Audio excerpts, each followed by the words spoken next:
அடுத்ததாக புரட்சி தமிழனும் பகுத்தறிவுவாதியுமான நடிகர் சத்யராஜ் அவர்கள் புகழுரையாடல்.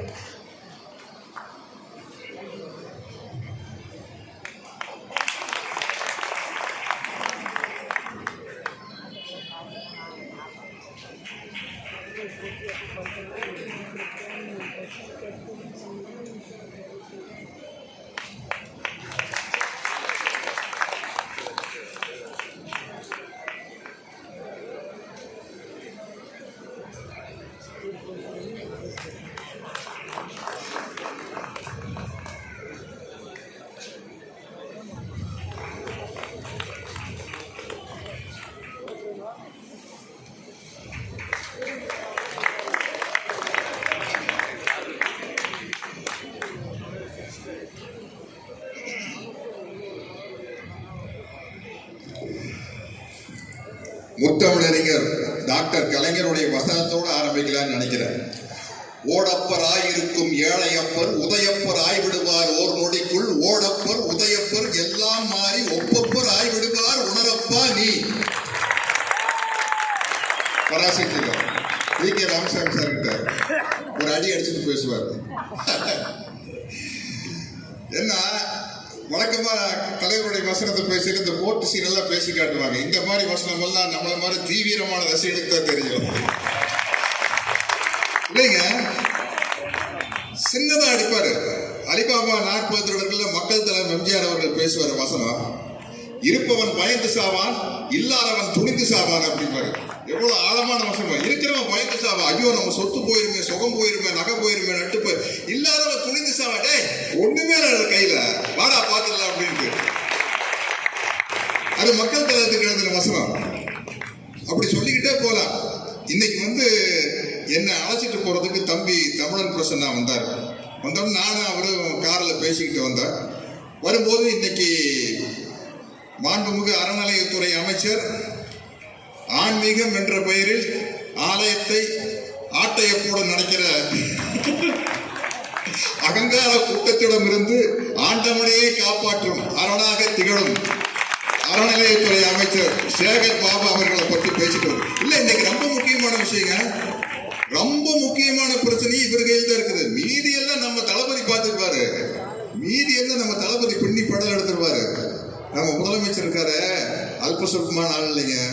அப்படி கவர்னரா இருந்தாலும் கூட ஒரு சைடுல ஒரு சின்ன சிரிப்பு சிரிச்சு அப்படி தட்டி விட்டு போயிட்டே இருக்கோம். பெருசா பேச வேண்டியதில்லை. அதனால இப்போ அவங்க எந்த ரூட்ல வர்றாங்களோ அந்த ரூட்லயே போய் அடிக்கிறதுக்கு தகுதியான ஆள் அன்பு தம்பி சேகர் பாபு அவர்கள் தான். அவருடைய ஷெட்யூலை பத்தி சொல்லிட்டு வந்தாரு தம்பி தமிழன் பிரசன்னா அவர்கள். நான் கேட்டேன், நான் யாரா இருந்தாலும் முதல்ல இந்த உடற்பயிற்சியை பத்தி கொஞ்சம் பேசுவேன். ஏன்னா அதுல நான் ரொம்ப குறிப்பா இருப்பேன். உடம்பை ஃபிட்டா வச்சுக்கணும், அது மனசு நல்லா இருந்தா தான் உடம்பு நல்லா இருக்கும், உடம்பு நல்லா இருந்தா தான் மனசு நல்லா இருக்கும் அப்படின்னு சொல்லிட்டு தம்பி கிட்ட தமிழன் பிரசன்னா கிட்ட கேட்டேன். தம்பி கரெக்டான டைம்ல சேகர் பாபு அமைச்சர் ஓட்டத்தை பத்தி சொன்னாரு. என்னங்க ஒரு மனுஷன் எப்படி இப்படி வேலை செய்வான்னு தெரியலீங்க. அநியாயத்துக்கு சுறுசுறுப்பா அவர் என்ன காலை இதே டயர்ட்னஸே தெரியல பாருங்க, அதே சிரிப்பு தான்.